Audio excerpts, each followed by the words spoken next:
have been fortunate. He's been good to come on a Zoom call at any point and answer my queries. Very helpful. Supports this same cause of making virtual production accessible, and he comes from a background of robotics. He is super good with all the algorithms and the technical part of it. After talking to him, I have more confidence that we would be able to achieve this. There are a few things that need to be, niggles and things that technically need to be sorted out, especially to push the quality bar higher, and to also improve compatibility. People might have their favorite cameras, and we are looking that we don't force a limited set of cameras on them. And we'll see how it goes. The whole cost of the equipment, even if you were to buy it from scratch, is pretty attractive.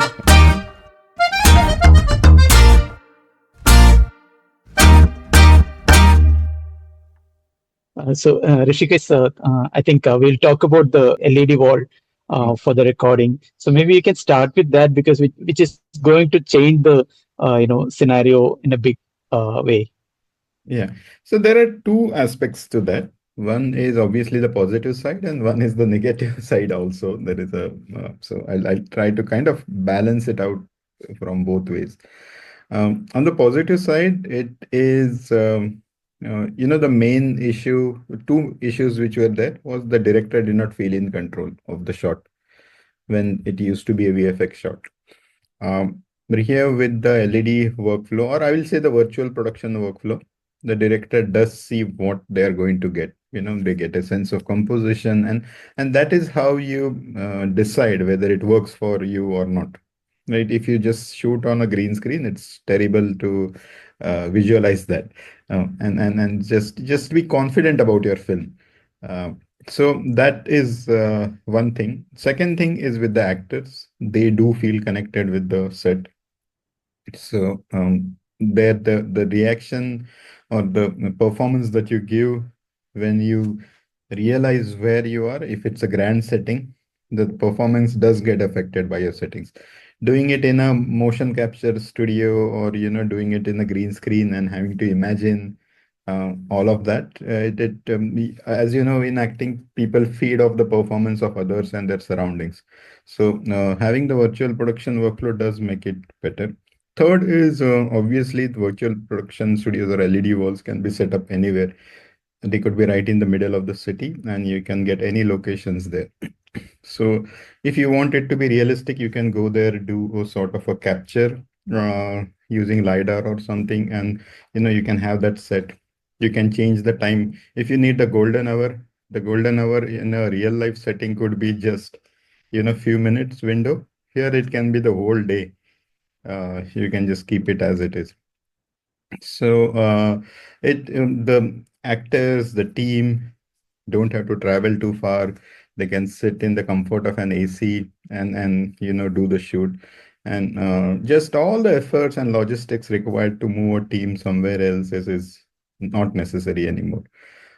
And they could shift the shots from one location to another in a matter of minutes.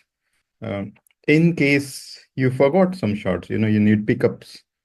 Not a problem. The set is there. You could just, have another shift booked and then shoot those.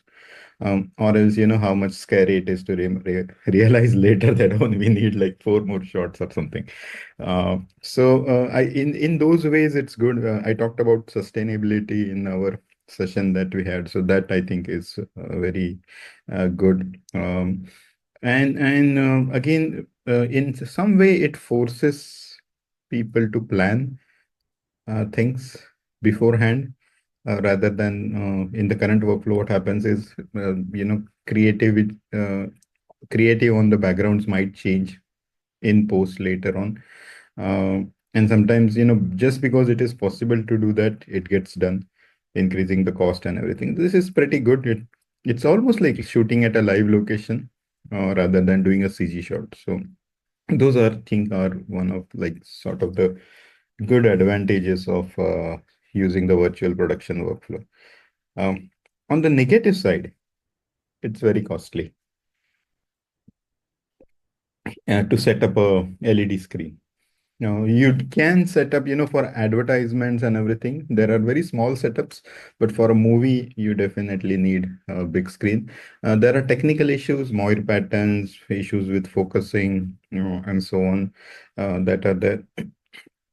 And certainly, I think the cost is, in my opinion, the biggest issue.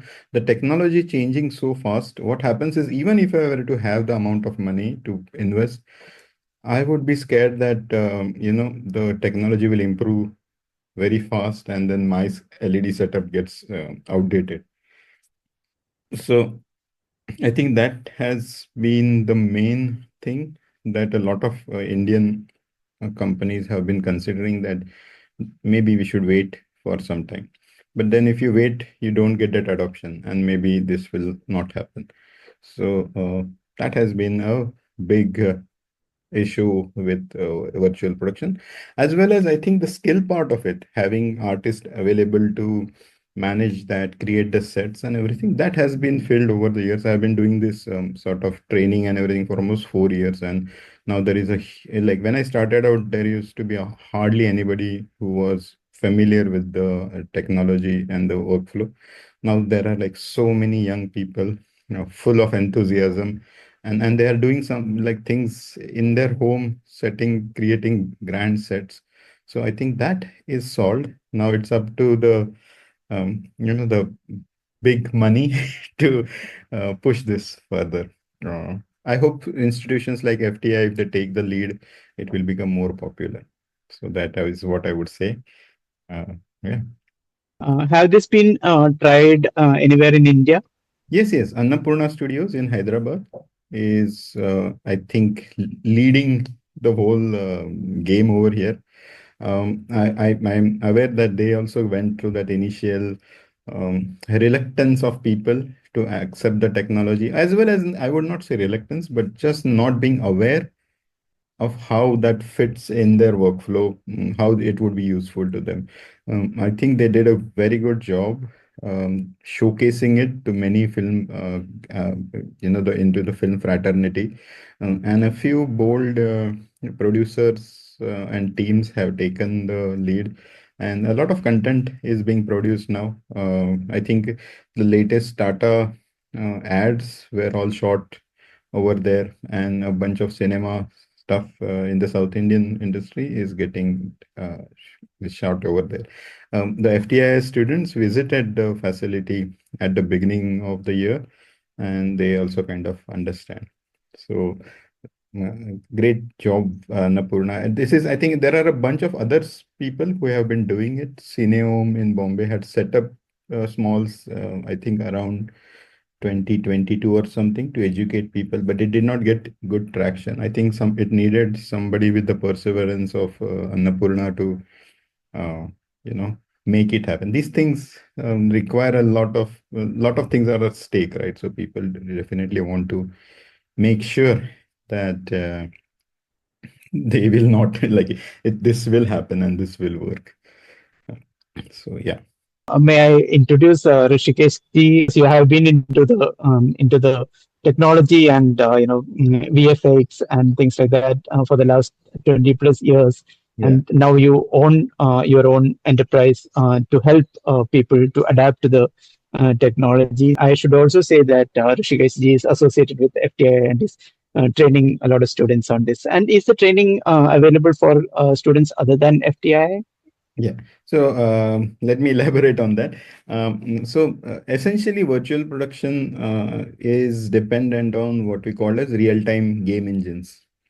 And one of the best game engine out there is Unreal Engine, which produces very high quality graphics. I think it's leading the pack. Obviously, we have Unity also as an engine, but Unreal Engine is doing a very good job. They are also sensitive to the needs of the filmmaker, although being a game engine. Uh, Film workflows, cinematic workflows are different. And over the last 3, 4 years, they have adapted the engine and have introduced tools.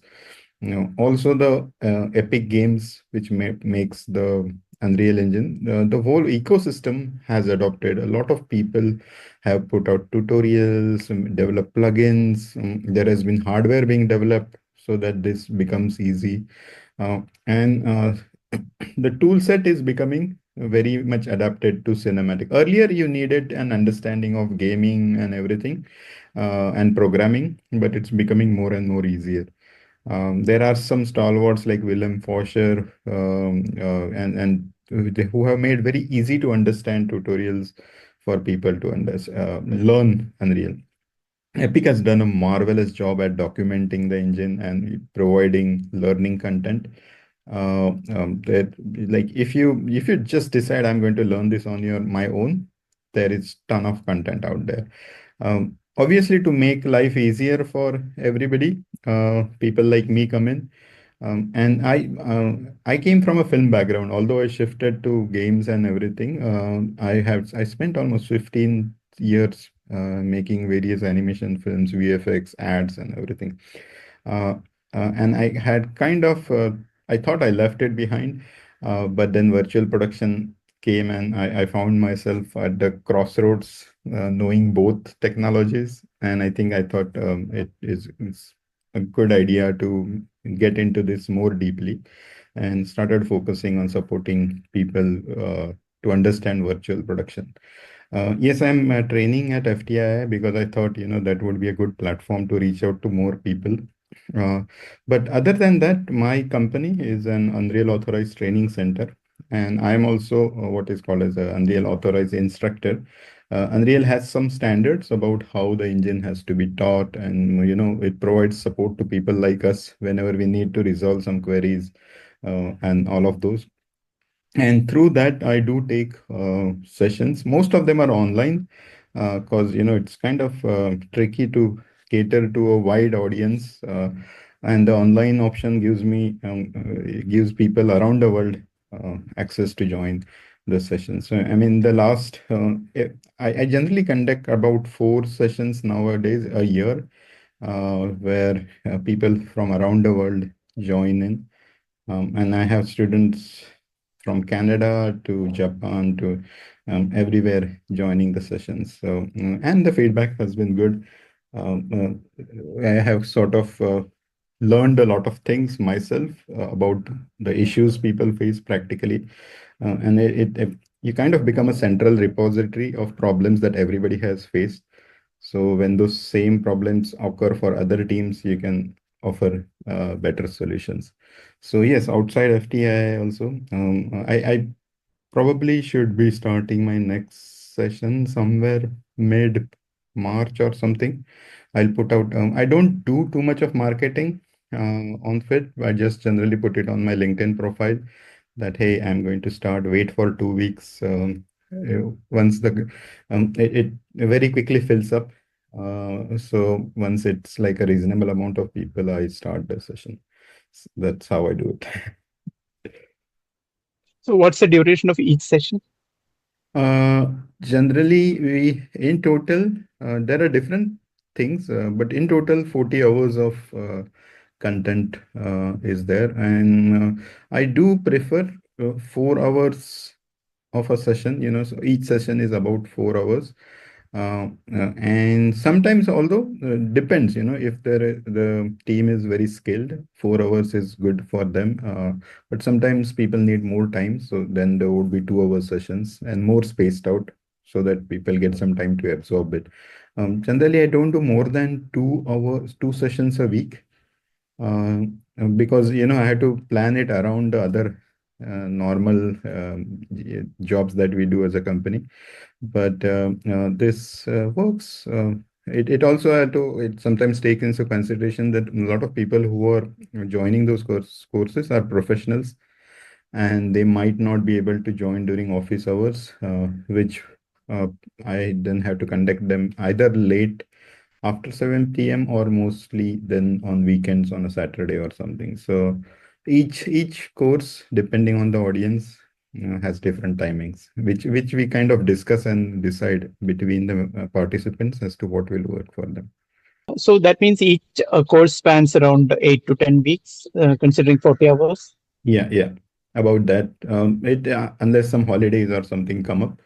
But we generally, because for me also, allocating that amount of time can be tricky, and I can't let the course spread too far. So it's a very tight ship. Again, depending on the needs, sometimes we do practical on-set sessions on some small virtual production studios which we have in Bombay. I would like to mention Circuit in Andheri, run by a very smart guy called Sherin Varghese. A strong Mallu guy. He was a singer in from the band of boys. He has an excellent axiometry setup and he does some great content. And I collaborate with him so that we do our practical sessions over there. And he contributes a lot to make people feel comfortable with the hardware part of it.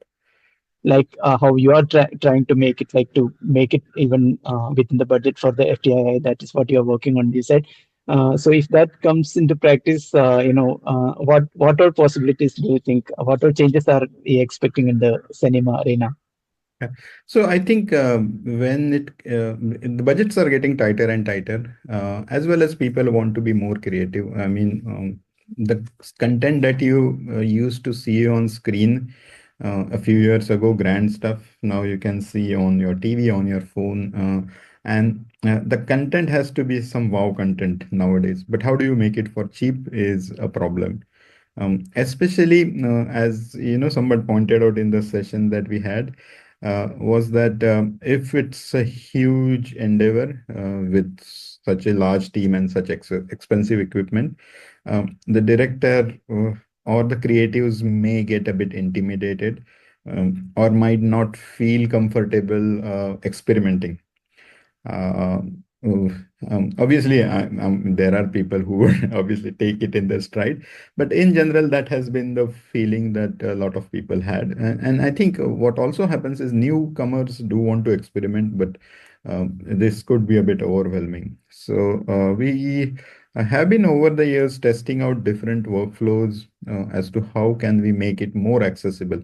Maybe there might be a little drop in quality, not very drastic, but it should give the creative more options. It should let them experiment without worrying about the budget and timings and everything. And that has been the goal. And with FTI, obviously, film budgets are not massive. They need to work with very constrained conditions. And I have been trying to figure out how this would happen.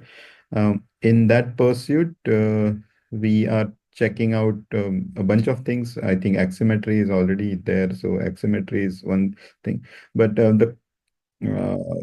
it doesn't have camera tracking.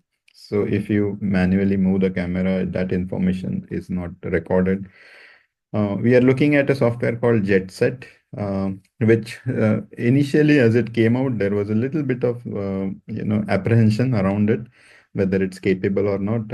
I'm thankful to the CEO at Lightcraft Technologies, Elliot Mack, who is the they make JetSet as an app, and I have been fortunate. He's been good to come on a Zoom call at any point and answer my queries. Very helpful. Supports this same cause of making virtual production accessible, and he comes from a background of robotics. He is super good with all the algorithms and the technical part of it. Um, After talking to him, I have more confidence that we would be able to achieve this. There are a few things that need to be, niggles and things that technically need to be sorted out, especially to push the quality bar higher. And to also improve compatibility. People might have their favorite cameras, and we are looking that we don't force a limited set of cameras on them. And we'll see how it goes. The whole cost of the equipment, even if you were to buy it from scratch, is pretty attractive, less than 10 lakhs. In fact, we could probably bring it down to 6 lakhs or so much, which is pretty accessible to a lot of people. And I hope I am able to make that difference very soon. That's very inspiring and motivating for anyone to learn the technology, I think. So there is another challenge that you had touched upon, as in there were companies or small units that have been mushrooming, like say for example rotoscoping on small visual effects kind of things, jobs that they could do. But with the AI getting advanced, such things are forced to get closed down. So, what do you think the future of mm, AI impacting, or the advantages of AI in filmmaking? Combined with virtual production and AI, I think what it allows a creative person to do is to get control of the end-to-end pipeline. What would have required different teams and a lot of budgeting and efforts and coordination. You can sort of it's accessible to you. You can do it with a very small team, which I think the moment it's like before, if you needed to make a movie, you needed the whole equipment. Now people can shoot movies on their phones, and you see that a new kind of medium like shorts have come in. So what could happen with this is this could have a different way of storytelling develop with this technology. As far as jobs, I think as in general, if we talk about India, we are very adaptive. We would figure out and upgrade ourselves up the value chain in movie making. And companies who are probably doing just roto now could be offering virtual production services. And the more accessible it becomes, the more market, it would broaden the market and more people would want to get into it. India is a country which has so many stories that are still not told. And I think this might enable people to tell those stories at the scale that they imagine it to be, at grand scales. So I am pretty positive about it. We have adapted to the worst of the circumstances, and this is nothing. If we just talk about AI, I think obviously there are certain concerns about it, but on the positive side, it's or we could say effort multiplier, not in the physical sense, but in the mental sense. So your creative process, it helps multiply it. You do not have to use the content developed by AI directly in your finished product, but you can use it to inspire your thoughts, or just get out of a sticky situation where you're out of ideas. It's like having somebody to talk to bounce your ideas off, and if we use it in that way, I think it's very effective. So, having worked in animation, because now the manual effort is going to get reduced tremendously, even if it is 2D or 3D for that matter. So, that skill of people, like the drawing skill or the kind of those skills that people would have gained through the years. So, do you think such skills will not have any value in the future with all these developments in AI and Yeah, I do feel at some extent that some of the skills that would be lost would be painful to witness. Uh, Cause, but if you look at it, in betweening as a skill in animation is no longer required. But there used to be in betweening used to be the way that animators would learn to animate junior animators, and then they do go to senior animators and then key animators. However, once that when computers took over in betweening, that job description was not, I mean, that job was not required anymore. However, we still have people learning through different ways and, making animation. If we took at industries like, say, nail making, it used to require a ironsmith to create a nail, and now it's mass manufactured. Um, we might have some nostalgia on the thick nails that used to be created by the blacksmiths, but we practically don't miss them. Similarly, I think as a culture, as a the cinematography industry would adapt to these new workflows, and it will just become norm. So many things like we moved from film to digital, right? That is such a big move, and we adapted to that. We still have nostalgia for film, but practically it doesn't make sense right now to shoot. So similarly, I think we would come at a stage where it would no longer make sense practically to not use AI tools. And I would say that at some point they would not be looked at as AI tools. They would just be looked as enhancements to the workflow.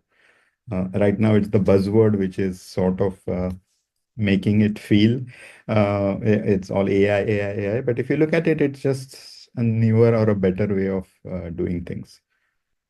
Even though I have put these things across in a negative way of the advancement, which might affect like in the nostalgic or the way what we have been talking about. So maybe we can end the conversation in a positive note. So if Yeah. you could talk again about what are the things that you think the new generation should learn so as to get adapted to the new system in a quick way and in a continuous as a learning process. About the new generation, I think I do not need to advise them at all because they are already on it. As I said, I do teach at in Mumbai at Wellinkers Management Institute, and I do teach new media and AI and all of these things. And in this last trimester that I was working with a group of about 60 students, and I was so surprised as well as very happy to see how quickly they are adapting to these AI tools and integrating them into their workflow. For them, they don't have a baggage of how things were done and so on, and they are finding their own ways. And I think people like us who have been using a certain workflow, we probably might have difficulty to adapt to this. But the youth is just adopting it immediately. I think it's for them, it's almost like second nature. And we would probably see things and uses and workflows that we have not even thought of yet. Especially probably what we are coming up now are what are called as AI agents, and they might have a better name very soon. But what these AI agents are essentially are like having a very smart person next to you, giving you solutions for problems that you're working on. So anytime if you have in your work, if you are very familiar sometimes that when we are working on something, we just run into some lack of information or not being sure about the accuracy of information or just not knowing that there is some information that we need to gather here. In these circumstances, AI makes our job easy. When you work with an agent, it it I think when the internet came, we said we have the world's knowledge in our computer on our phone. It was just that there was no way that the world would tell us the knowledge, and we had to search for it ourselves and organize it. With AI, I think there is somebody who's going to search the knowledge, make it in a form that is easily digestible, and would give it when we need it in the way we need it. So it's just information revolution part two or whatever number we want to put on it. I think we will adapt. It will just enable more creative workflows. It's going to multiply the human ingenuity and creativity a bit more. In fact, just last week we have a AI model which runs locally on systems and super fast. So I think that this will become more and more common. We might not need uh, big servers running a bunch of things. So yeah. I know we have a lot to talk about, but then Yeah. to keep it succinct and short.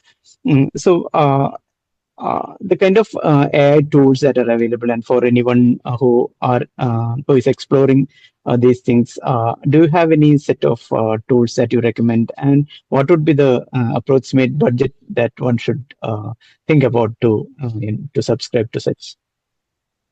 Uh, the first thing I would say is the AI, the environment is change, or I would say, what is the word? Uh, I would say just the world of AI is changing very fast. In fact, if I say something right now, maybe by tomorrow evening, it would be outdated. So the first thing I would say is it's very overwhelming. So sort of start testing out the waters.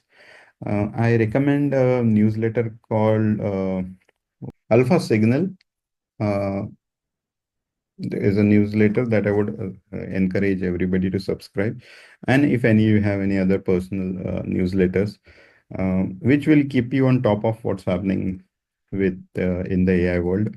And there is different kinds of AI. You kind of tend to group it into AI, but there are different ways of handling things, and sometimes we have a certain approach. We had convolution neural networks handling certain tasks. Now people are realizing that transformers are better for that. So technically a lot of things change underneath very rapidly, and just keeping track of all of them are fine. And as far as some recommended tools, this all depend on how you want to do that, your budgets, your capacity to understand things. If you just, for example, let's take making images, and you are like, oh, I'm not very technical, I just want beautiful images. And I'm fine, typing a lot of things, and if it's not an automated process and so on. So then Midjourney is probably the most popular and easy to use image generation AI out there. However, when you want like a more automated workflow, you want to generate, say, the AI should generate a pose, put a face on it, apply certain clothes to it, and then generate the image with a certain style. And you want to automate that workflow, then you have tools like Comfy UI. However, you will need to be very technical, understand things like LoRa's, and have how to work with different models. And it looks very overwhelming when you see with all the nodes. So this is just with image generation. You have this spectrum of complexity from easy to difficult. Similarly, it goes with as we said, screenwriting, for example, or everything. There is a wide spectrum of AI. Choose whatever suits you. Uh, a lot of companies are actually just wrappers on base models. And when I say wrappers, it's like having the same engine in different car models. And if you, rather than being learning the abstraction on top of it, if you understand the basics, you should be able to adapt to whatever rapid changes that come. With the way it is changing, I think for next 2 3 years we would keep on seeing rapid changes before it starts to stabilize, or it shapes up in a very different way that we probably are not aware of. How we end up using it is it could become invisible probably, and we would not see it as a separate tool. It would just be there. Just if you use, say, Google or the Google Workspace or the Microsoft 360 stuff, now with Gemini integrated, it is helping you with all sorts of tasks, analyzing the tone of your email to just in this meeting, for example, I got your invite, and I just wanted to add it to my calendar. And because I had your email open, it automatically labeled the meeting title in the calendar. And that was Gemini's work. And I was like, wow, I don't even need to specify what that takes that little, it makes your job easy. It's creeping in at every sphere of your life. So that I think this is how it just becomes a part of it. Choose whatever you like. It's like choosing your tools. Some people might prefer certain brand of brushes. So same way, it's with the tools. I mean, I could go on a very technical discussion on this, but I think everybody has to find a way. And probably, I think the best, as I said, have subscribe to few channels on YouTube. Sebastian Kampf is one guy who does some good content on generative creative imagery and videos and tools like that. And obviously Alpha Signal would be a good thing to be subscribed to. I think we'll catch up at some other point with more advanced information at because, as you rightly said, things are changing every other day. So, thank you so much once again, sir. Thank you.